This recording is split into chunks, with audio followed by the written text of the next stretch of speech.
অন্তর্বর্তীকালীন সরকারের প্রধান উপদেষ্টা তিনি জাতিসংঘ সফরে গিয়ে একটি আন্তর্জাতিক গণমাধ্যমে যে বক্তব্য দিয়েছেন, যে কোনো সময় আওয়ামী লীগের নিষেধাজ্ঞা তুলে নেওয়া হতে পারে। দেখেন, এই বক্তব্যের প্রতিক্রিয়া জানিয়েছে বাংলাদেশের জনগণ। আমি নিজেও বলেছি যে সরকার যদি আওয়ামী লীগের সাংগঠনিক কার্যক্রম যে নিষিদ্ধ করা হয়েছে সেটি তুলে নেওয়ার ব্যাপারে এই ধরনের ইতিবাচক বক্তব্য দেয়, মানে আওয়ামী লীগের জন্য ইতিবাচক, অর্থাৎ এই সরকারের উপদেষ্টারা আওয়ামী লীগের প্রতি যদি তাদের দরদ দেখায় সেটি হবে অনাকাঙ্ক্ষিত। দেখেন, এই যে অন্তর্বর্তীকালীন সরকার, তারা কিন্তু গণ অভ্যুত্থানের ফসল এবং সেই গণ অভ্যুত্থান আওয়ামী লীগের বিরুদ্ধে।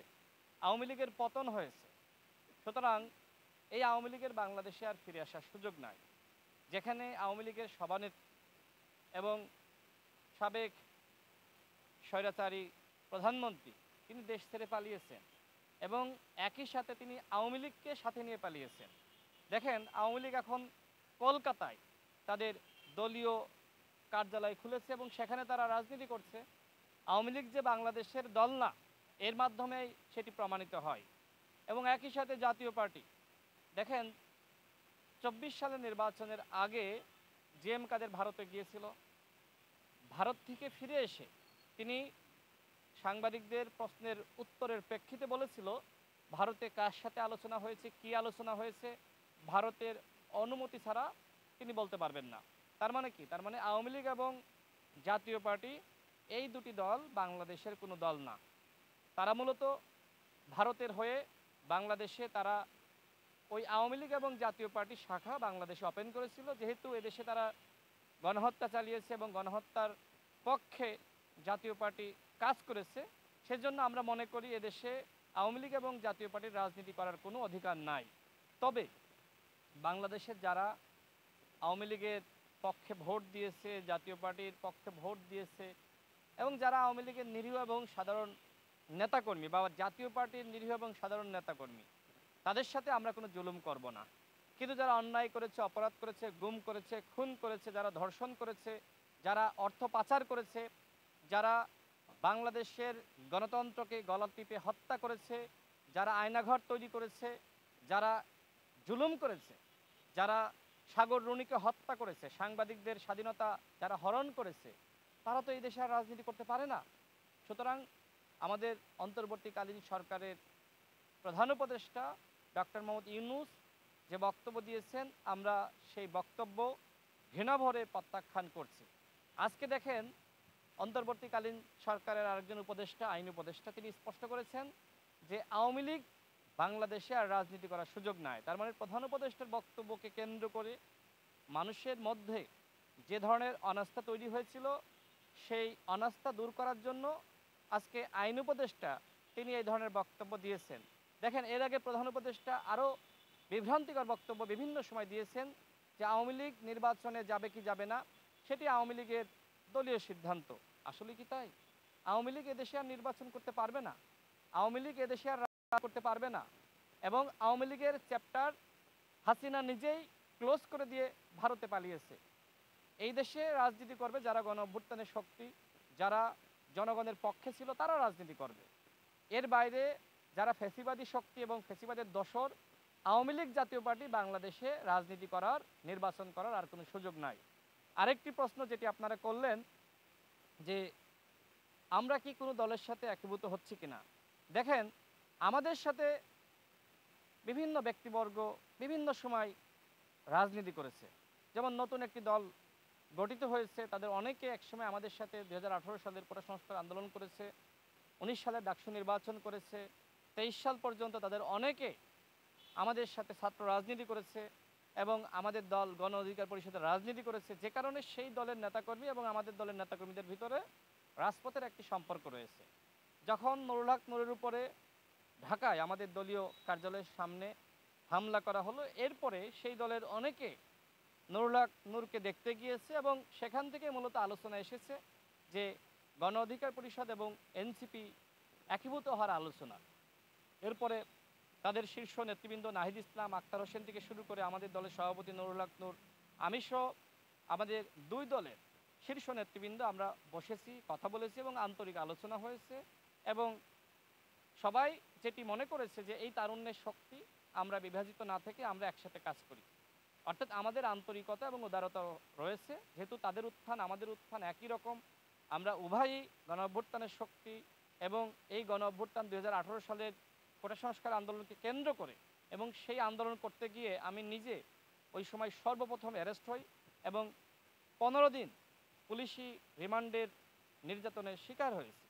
তার মানে এনসিপিতে যারা রাজনীতি করছে আর আমরা যারা রাজনীতি করছি, আমাদের সবার উত্থান কিন্তু 2018 সালের কোটা সংস্কার আন্দোলনকে কেন্দ্র করে এবং এই 24 সালের গণ অভ্যুত্থান আমরা একসাথেই কিন্তু সংগঠিত করেছি। এই জন্য আমাদের ভিতরে সম্পর্ক রয়েছে। এখন এটা আসলে কোন পর্যায়ে যাবে, দুটি দল মিলে নতুন দল হবে নাকি আদৌ হবে না, সেটি এখনই বলা যাচ্ছে না, বাট ইতিবাচক আলোচনা রয়েছে। তবে এনসিপির কয়েকজন নেতৃবৃন্দ তারা নানান ধরনের মন্তব্য করছে, আমরা দেখেছি তারা নেতিবাচক মন্তব্য করছে, এটা অনাকাঙ্ক্ষিত। আমরা আসলে কোনো নেতিবাচক মন্তব্য আমরা করতে চাই না, যেহেতু আক্তার হোসেন তিনি জাতিসংঘ সফরে গিয়েছিলেন, আমাদের দলের সভাপতি নুরুল হক নূর তিনি এখনও পর্যন্ত সিঙ্গাপুরে চিকিৎসাধীন। তো সেক্ষেত্রে আমরা আবারও হয়তো বসে আলোচনা করব, যদি তারুণ্যের এই শক্তি আমরা এক হতে পারি, আমরা যদি একীভূত হয়ে নতুন দল গঠনের মাধ্যমে কাজ করতে পারি, তাহলে বাংলাদেশে নতুন আরেকটি সম্ভাবনা সৃষ্টি হবে। আমি পরিশেষে বলতে চাই, দেখেন আমাদের দেশে কিন্তু ইতিমধ্যে নির্বাচনী আমেজ শুরু হয়ে গিয়েছে। প্রধান উপদেষ্টা এবং সরকারের পক্ষ থেকে আগামী ফেব্রুয়ারি মাসে একটি গ্রহণযোগ্য নির্বাচন জাতিকে উপহার দেওয়ার ব্যাপারে তারা আমাদের সামনে বক্তব্য পেশ করেছেন। এরপরে আমরা দেখলাম নির্বাচন কমিশনের পক্ষ থেকেও নির্বাচনের রোডম্যাপ ঘোষণা করা হয়েছে। অর্থাৎ এখন বাংলাদেশে নির্বাচনের আমেজটা এখন সারা দেশে শুরু হয়ে গেছে। আমরাও যারা জাতীয় পর্যায়ে রাজনীতি করি, আমরা গ্রামগঞ্জে যাচ্ছি, মানুষের সাথে কথা বলছি, মানুষের কথাগুলো শুনছি, মানুষের মধ্যে নির্বাচনী হওয়া বইছে। এই অবস্থায় ভারত এবং আওয়ামী লীগ মিলে নির্বাচন বানচালে চক্রান্ত করছে এবং সেই চক্রান্তের অংশ হিসেবে আমরা দেখছি যে পাহাড়ে এক ধরনের অশান্তি সৃষ্টি করা হয়েছে। সেখানে একজন কিশোরীকে গণধর্ষণের ঘটনাকে কেন্দ্র করে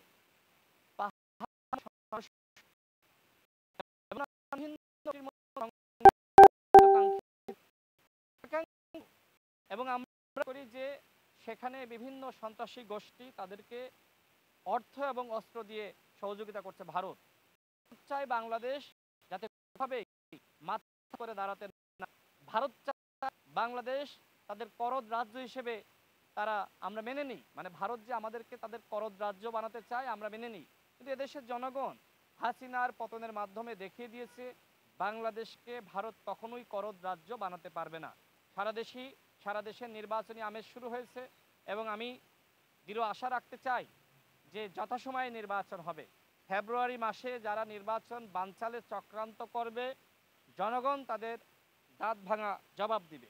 দেখেন আমাদের ভিতরে আসলে দাবির পার্থক্য থাকতে পারে, আমরা যেহেতু ভিন্ন দল করি, বিএনপির দাবি একরকম হতে পারে, গণ অধিকার পরিষদের দাবি অন্যরকম হতে পারে, জামাতের দাবি আর একরকম হতে পারে, কিন্তু এই মুহূর্তে আসলে নতুন নতুন দাবি নিয়ে যদি আমরা সামনে হাজির হই, আন্দোলন করি, তো সেক্ষেত্রে কিন্তু আসলে জনগণ বিভ্রান্ত হবে। সেই জায়গা থেকে আমরা গণ অভ্যুত্থানের সকল শক্তি, বিএনপি, জামাত, গণ অধিকার পরিষদ, এনসিপি সহ যতগুলো শক্তি রয়েছে, যতগুলো দল রয়েছে, সবার প্রতি আমরা অনুরোধ রাখতে চাই, ভারত কিন্তু চক্রান্ত করছে, হাসিনা কিন্তু দিল্লি বসে নির্বাচন বানচালের ষড়যন্ত্র করছে। সুতরাং এই মুহূর্তে নির্বাচনের আগে বিভিন্ন দাবি সামনে হাজির করে আমরা কি আসলে আন্দোলনে যুক্ত হব? আন্দোলনটা কার বিরুদ্ধে? ডক্টর মোহাম্মদ ইউনূসের বিরুদ্ধে? দেখেন ডক্টর মোহাম্মদ ইউনূসের বিভিন্ন বক্তব্য নিয়ে, বিভিন্ন কথা নিয়ে, সরকারের বিভিন্ন কর্মযজ্ঞ নিয়ে আমরা সমালোচনা করি যাতে করে সরকার তার ভুল শুধরে নেয়, কিন্তু আমরা কখনোই বলি না আমরা এই সরকারের পতন চাই। এই সরকার যদি ব্যর্থ হয়, এখনো পর্যন্ত সরকার তো পুরোপুরি ব্যর্থ হয়নি, সরকারের অনেকগুলো ব্যর্থতা আমাদের সামনে আমরা দেখেছি যে সরকার তো পুরোপুরি ব্যর্থ হয়নি। আর যারা এই মুহূর্তে আমি মনে করি যে সরকার ব্যর্থ করার চক্রান্ত করছে, সেই শক্তি হলো আওয়ামী শক্তি, সেই শক্তি হলো ফ্যাসিবাদী শক্তি। সুতরাং ফ্যাসিবাদ বিরোধী যে ঐক্য আমাদের ভিতরে ছিল এবং আমরা যারা হাসিনার পতন ঘটিয়েছি, সবার প্রতি আমাদের দল গণ অধিকার পরিষদের পক্ষ থেকে আহ্বান থাকবে যে আপনারা সবাই একতাবদ্ধ থাকুন। সর্বশেষ বলি, দেখেন পিয়ার নিয়ে এক ধরনের জটিলতা সৃষ্টি হয়েছে। জামাত ইসলামের পক্ষ থেকে তারা যেটি বলছে যে তারা পিয়ার ছাড়া নির্বাচনে যাবে না, নানান ধরনের বক্তব্য এসেছে। বাট আমার কাছে মনে হয় যে দেখেন, যারা রাজনীতি করে তারা বিভিন্ন সময় বিভিন্ন ধরনের বক্তব্য দেয়। জামাতের নেতৃবৃন্দও বলছে যে তারা আসলে মানে এক ধরনের সার্ভে করে দেখেছে দেশের 70% মানুষ তারা পিয়ার চাই। তো 70% মানুষ যদি পিয়ার চায় তাহলে জামাত তো আগামীতে ক্ষমতায় গিয়ে এই পিয়ার বাস্তবায়ন করতে পারবে, এটা বোঝা হিসেব। অন্যদিকে আমরা লক্ষ্য করছি যে বিভিন্ন সার্ভেতে বিএনপির কথা বলা হচ্ছে যে বিএনপি আগামীতে ক্ষমতায় আসছে এবং জামাত বিরোধী দল হচ্ছে, নানান ধরনের সার্ভে রয়েছে।